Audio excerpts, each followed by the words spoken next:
Economic and Finance Midterm Important Terms 2025. Economic Values. Economic values mean the importance or worth of something in terms of money or benefit. In education, knowledge, skills, and abilities have economic values because they increase productivity and income. Education outcomes. These are the results of education, what learners gain: skills, knowledge, behavior. For example, literacy rate, job readiness, innovation, or improved living standards. Number three is GDP and GNP. GDP, gross domestic product, total value of goods and services produced inside a country. GNP, gross national product, GDP plus income from citizens living abroad, income earned by foreigners in the country. Both show the economic strength of a nation. Number 4, SDG Goal 4, Quality Education. One of the UN Sustainable Development Goal SDGs aim ensure inclusive and equitable quality education and promote lifelong learning for all by 2030. Number 5, Market Types. Perfect competition. Many sellers, same product, for example, agriculture. Monopoly. One seller controls price, for example, railways. Oligopoly. Few sellers, for example, telecom companies. Monopolistic competition. Many sellers, slightly different products, for example, clothing brands. Number 6, demand and supply rule. Demand, how much people want to buy. Supply, how much producers offers to sell. When demand higher and supply lower, price rise. When demand lower, supply higher, price falls. Effectiveness. Doing the right things to achieve goals. In education, student learning what they should learn. Efficiency. Doing things in the best possible way with minimum waste. In education, using limited resources, teachers, funds to get the best results. Equality versus equity.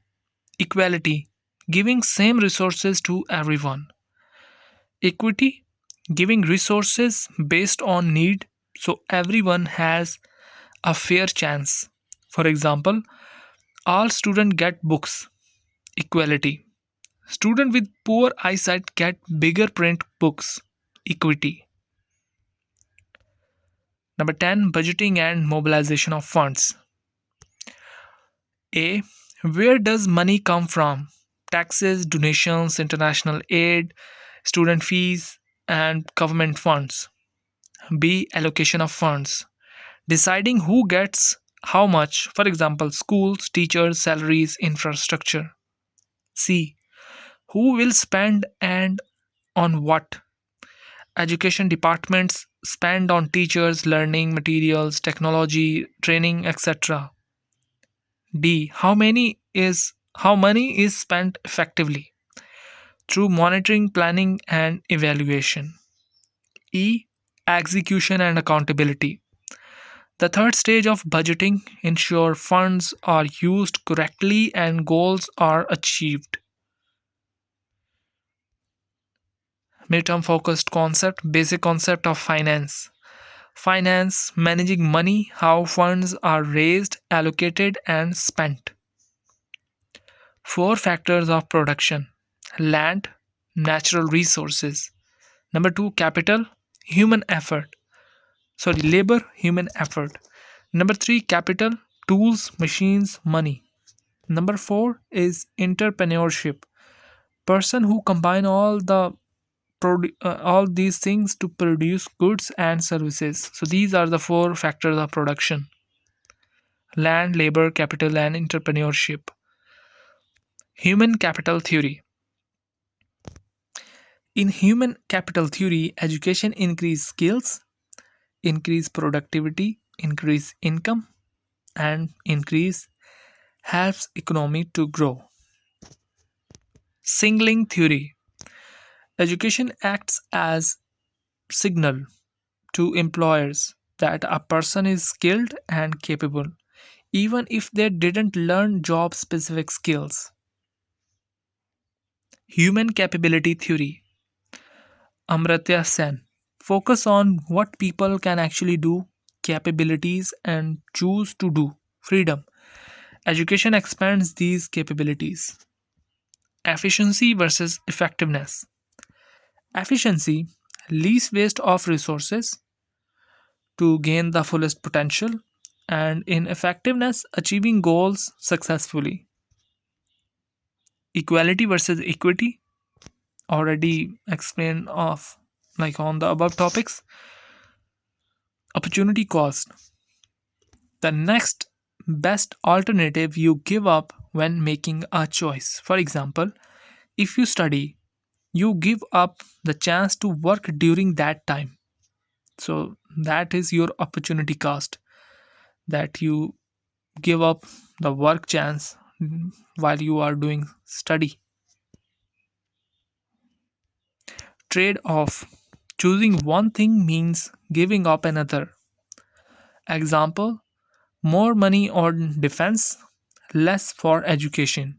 So this is a trade off. When you spend more money on defense, you are spending less money on education. So it means giving up another to choose one thing.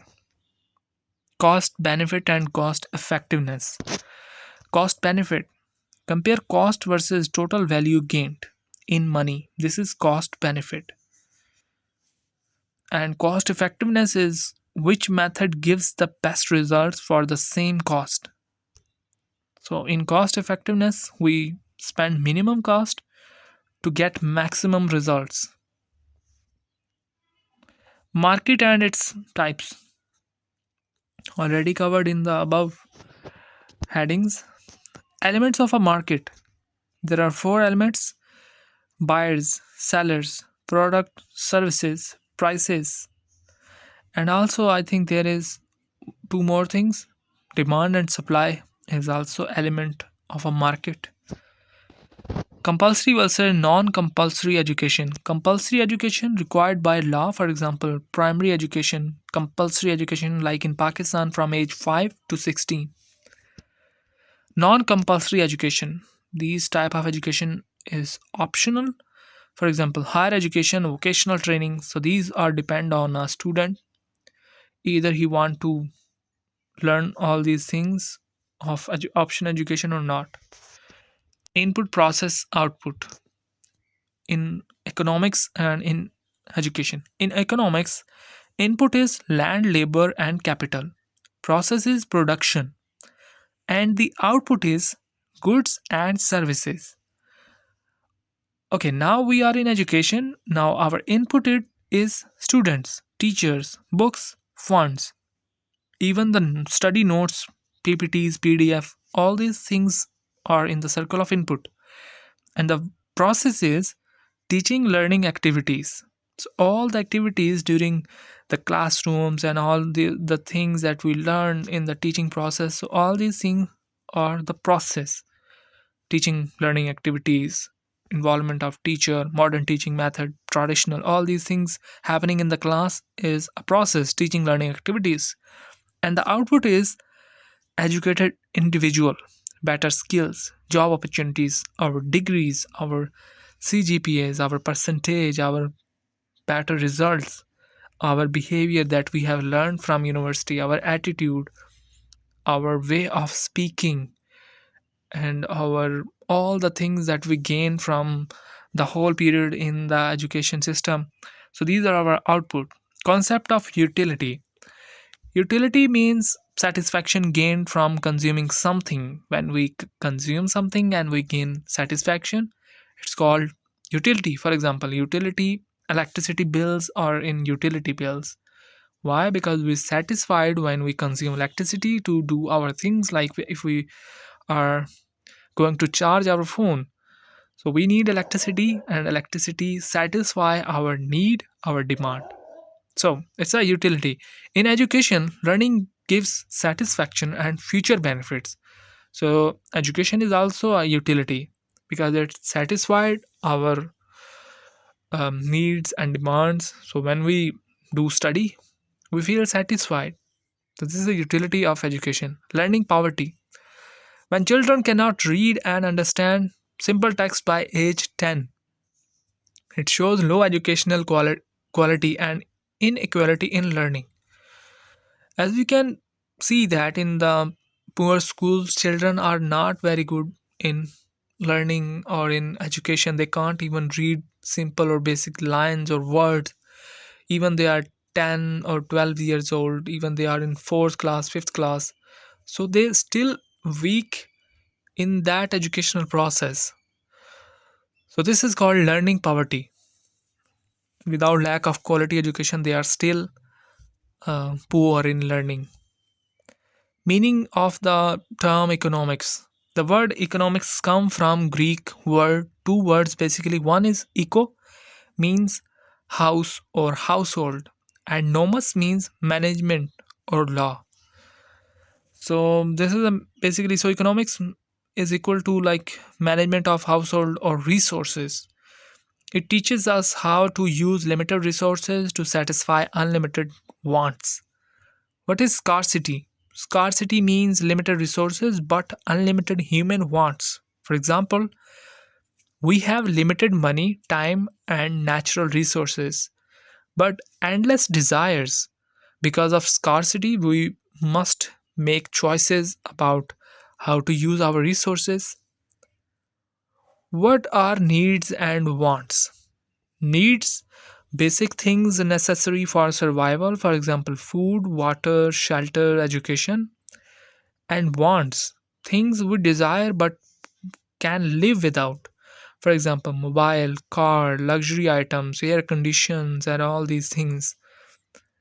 Economics helps balance need first from fulfilling wants.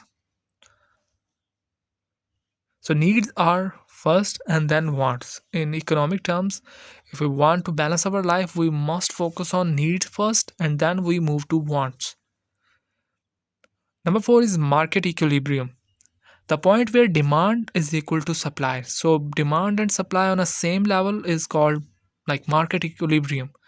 At the price, the quantity buyers want is equal to quantity sellers other offer. It means the quantity buyers want and we have the same quantity sellers offer. So in this stage, supply and demand are equal. Nothing is above or nothing is below. So both supply and demand are on the same level, they are balanced. No shortage, no surplus, the market is stable. For example, if a price of a book is 100 rupees and both buyers and sellers agree on that, the equilibrium price, that's the equilibrium price, okay? It's 100 rupees. Next is market disequilibrium. When demand not equal to supply, surplus, excess supply, too many goods, not enough buyers, price fall. Shortage, excess demand, too many buyers, not enough goods, price rises. So either demand higher or supply higher. This is a market disequilibrium.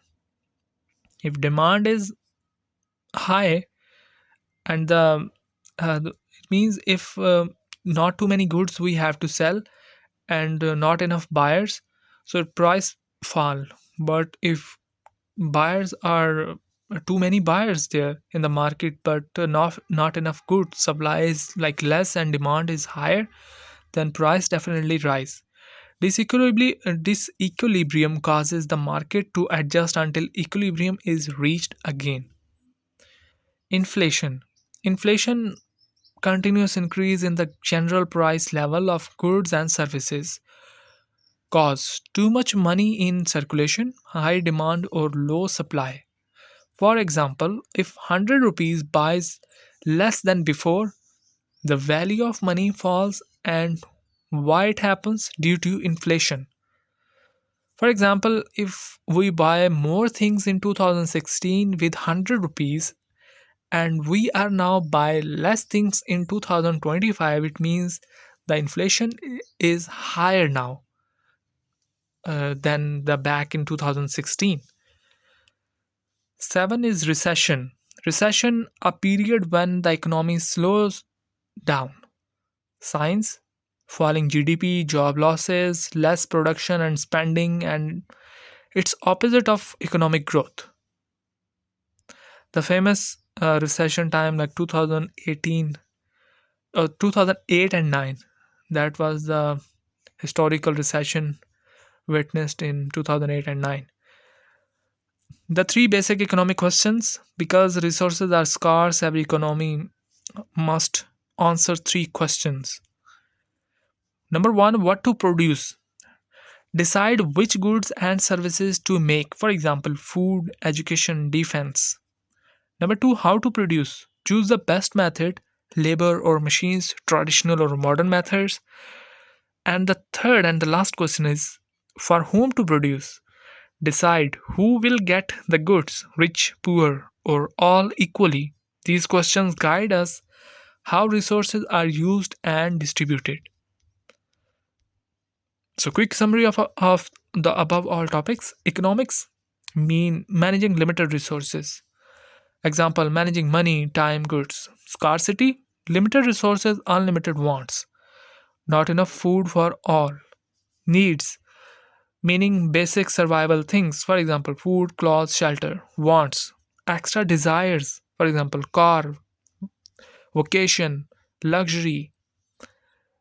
Market equilibrium: when demand and supply are equal, for example, stable price. Market disequilibrium: when demand and supply are not equal, prices rise or fall. Inflation: price keep rising and value of money keep decreasing. For example, 100 rupees buys less than before. A recession: slow economy. For example, job loss, low spending. Three economic question: what to produce, how to produce, for whom to produce. For example, planning resources. So these are the notes. Thank you so much for watching.